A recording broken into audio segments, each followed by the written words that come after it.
2006 में मुंबई में ब्लास्ट हुआ और 189 लोग मारे गए, 800 से ज्यादा लोग घायल हो गए। लोकल ट्रेन में सीरियल ब्लास्ट होते हैं, एक के बाद एक दो नहीं 7 धमाके। और आज 19 साल बाद, यही जुलाई का महीना है, आज तक हम ये नहीं बता पाए कि वो ब्लास्ट किसने किया था। सोचिए जरा आप, जहां देश में जरूरत का सामान 10 मिनट में आप मोबाइल पर बुलाएंगे वो आपके घर आ जाएगा, आप खाना होटल से बुलाएंगे आपके घर पर एक क्लिक पर आ जाएगा। वहां कानून इतना स्लो क्यों है, सोचा है कभी? और इतना ही नहीं, इसके तार पाकिस्तान से जुड़े थे। आतंकियों ने धमाका किया, पुलिस ने जांच की, कईयों को गिरफ्तार किया, लोअर कोर्ट ने फांसी की सजा सुना दी और लगा लोगों को कि इंसाफ मिल जाएगा। लेकिन नहीं, जिन्हें फांसी हुई वो हाई कोर्ट से बरी हो गए। अरे तो आज मैं पूछ रहा हूं राष्ट्र सर्वोपरि में कि अगर ये लोग बरी हो गए तो 189 लोगों को किसने मारा? मुंबई में ब्लास्ट किसने किया? जब हाई कोर्ट ने सबको बरी कर दिया तो फिर सही कौन है? क्या लोअर कोर्ट ने, जिसने फांसी की सजा सुनाई, वो फैसला गलत दिया था, या फिर मुंबई पुलिस और महाराष्ट्र एटीएस ने जांच नहीं की, जो गुनहगार थे उन्हें छोड़ दिया? और अगर ये दोनों सही हैं तो फिर हाई कोर्ट गलत होगा। आज कोई ना कोई गलत है और ये फैसला आपको और मुझे करना है। मैं खबर इसलिए आपको दिखा रहा हूं क्योंकि ब्लास्ट के बाद पुलिस ने जांच ठीक ढंग से नहीं की।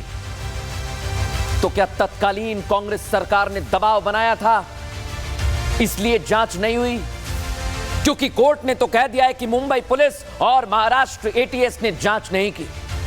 लेकिन यहां सवाल आप लोगों का है, आप सोचिए, अगर आप किसी मामले में पुलिस और कोर्ट के चक्कर में फंस जाएं तो फिर आपका भगवान मालिक है। ये सोच हमारी बन गई है क्योंकि ये हो रहा है। आखिर फिर किस काम के हैं ये कोर्ट, कानून, पुलिस? बताइए आप मुझे। 19 साल, एक दो नहीं 19 साल तक ढीला रवैया मुंबई पुलिस अपनाती है और इसका खुलासा 19 साल बाद होता है। ये सिर्फ नाम के रह गए पुलिस, कानून, कोर्ट, जहां न्याय के लिए 1-2 साल नहीं, पूरे 19 साल इंतजार किया जा रहा है और आखिर में वो न्याय भी नहीं मिला। आप टहलते रहिए, इस थाने, उस कोर्ट, यहां वहां, कुछ नहीं हो रहा है। क्या हो रहा है उससे सोचना होगा इसलिए आपको और मुझे कि पुलिस जब जांच नहीं करेगी, कोर्ट से न्याय नहीं मिलेगा, इतना कठिन हो गया है, तो इनका क्या काम है? और आपको जो खबर मैं दिखाने वाला हूं उससे धक्का लगेगा, मन में गुस्सा आएगा, क्योंकि आज 189 लोग मुंबई धमाके में जो मारे गए, कई घायल हुए, जिन लोगों की मौत हो गई, उनका हत्यारा कौन है, कहां है, ये देश पूछ रहा है।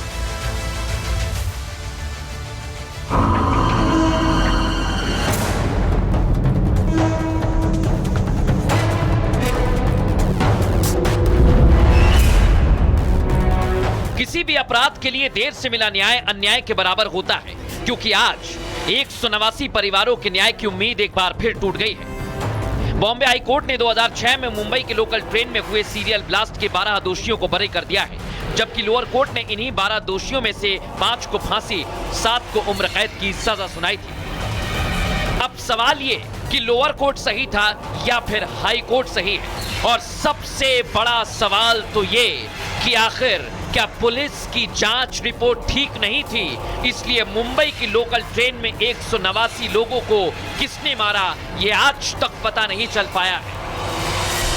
निश्चित तौर पर 2006 में जो इन्वेस्टिगेशन में और फिर न्यायालय में जो लीगल प्रेजेंटेशन में त्रुटियां रही होगी, मैंने मुख्यमंत्री देवेंद्र फडणवीस जी से अपील की है, एक लीगल और इन्वेस्टिगेशन एक्सपर्ट टीम की रचना हो, सुप्रीम कोर्ट में जाए, मुंबई के नागरिकों को न्याय मिलना चाहिए। मुंबई हाई कोर्ट का यह फैसला बहुत ही गलत है, दुर्भाग्यपूर्ण है, हम इसे स्वीकार नहीं करते हैं। निश्चित तौर पर बम विस्फोटों के पीछे कोई षड्यंत्र था, किसी ने तो षड्यंत्र रचा। हाँ, जांच एजेंसियों ने जिनके खिलाफ केस बनाया, अगर वो केस कमजोर था तो नए सिरे से छानबीन करिए। तो मैं सरकार से और जांच एजेंसियों से अपील करूंगा कि 180 मुंबईकरों की जान गई है, उसका बदला लेने के लिए अच्छे ढंग से फिर से जांच शुरू करिए। बॉम्बे हाईकोर्ट के फैसले से लोअर कोर्ट और मुंबई पुलिस के साथ साथ एजेंसी सवालों के घेरे में आ गई है, क्योंकि मुंबई की लोकल ट्रेन में अलग अलग 7 धमाके हुए। इन धमाकों में कुल 189 लोगों की मौत हुई थी, जबकि 824 लोग घायल हुए थे। महाराष्ट्र एटीएस ने इसकी जांच की, सबूत इकट्ठे किए और इन्हीं सबूतों के आधार पर लोअर कोर्ट ने 5 को फांसी, 7 को उम्र कैद और 1 आरोपी को बरी किया था। लेकिन अब महाराष्ट्र एटीएस की जांच सवालों में घिर गई है। तो क्या महाराष्ट्र एटीएस ने इन 12 लोगों को गलत फंसाया? इन 12 लोगों का 19 साल या यूं कहें कि पूरा जीवन बर्बाद कर दिया, या फिर यही लोग दोषी हैं और कानून के दांवपेच का फायदा उठाकर हाईकोर्ट से बरी हो गए? सेशन कोर्ट ने 5 लोगों को फांसी की सजा दी थी, 7 लोगों को लाइफ की सजा दी थी, जिनकी अपील बॉम्बे हाईकोर्ट में पिछले 10 सालों से पेंडिंग थी। आज जजमेंट आया है और बॉम्बे हाईकोर्ट ने उन 12 लोगों को बाइज्जत बरी कर दिया है। ये बात हम पहले दिन से कह रहे हैं कि ये केस फेक है। एटीएस ने मुस्लिम नौजवानों को जानबूझ के इस केस में फंसाया है, जिनका कुछ लेना देना नहीं इस केस से। हमें टॉर्चर किया गया था, हमारे ऊपर जो है झूठे आरडीएक्स प्लांट किए गए थे, झूठे विटनेसेस प्लांट किए गए थे और पूरा फेक केस बना करके कन्विक्शन लिया गया था। लेकिन आज बॉम्बे हाईकोर्ट ने साफ कर दिया कि ये झूठा केस है और सब लोग बेगुनाह हैं। कोर्ट और पुलिस तो सवालों के घेरे में आ ही गए हैं, लेकिन 19 सालों से 189 लोगों का परिवार इंसाफ की राह देख रहा है। 824 लोग जो धमाके में घायल हुए, वो 19 सालों से इंसाफ के लिए सब्र रखे हुए हैं। और अगर कोर्ट का फैसला सही है तो ये 12 लोग जिन्हें बरी किया गया है, ये और इनका परिवार 19 सालों तक प्रताड़ित होते रहे, आखिर क्यों? इन सब के बीच सवाल ये कि आखिर किसने मुंबई की लाइफलाइन पर धमाके किए थे? वो आरोपी कहां हैं? आखिर क्यों ये मामला 19 सालों से खिंच रहा है? आखिर क्यों हमारा सिस्टम पीड़ित परिवारों को इंसाफ नहीं दिला पाया? क्या हमारे देश की न्यायिक व्यवस्था और पुलिस प्रणाली इसके लिए जिम्मेदार है? मुंबई के सीरियल ब्लास्ट मामले में हाईकोर्ट ने दोषियों को बरी तो कर दिया है। जिन बातों को आधार बनाया गया है उसमें 4 पॉइंट महत्वपूर्ण हैं। पहला पॉइंट, सबूतों और गवाहों के बयान और आरोपियों से जो बरामद किया गया वे इन्हें दोषी ठहराने में पर्याप्त नहीं है। दूसरा बड़ा पॉइंट, बम बनाने के लिए जो विस्फोटक इस्तेमाल किए गए, सबूत के तौर पर उन्हें पुलिस ने ठीक से रखा ही नहीं, पैकेट की सीलिंग भी खराब थी। तीसरा पॉइंट, अभियोजन पक्ष अपराध में इस्तेमाल किए गए बमों के प्रकार को भी रिकॉर्ड में लाने में विफल रहा है।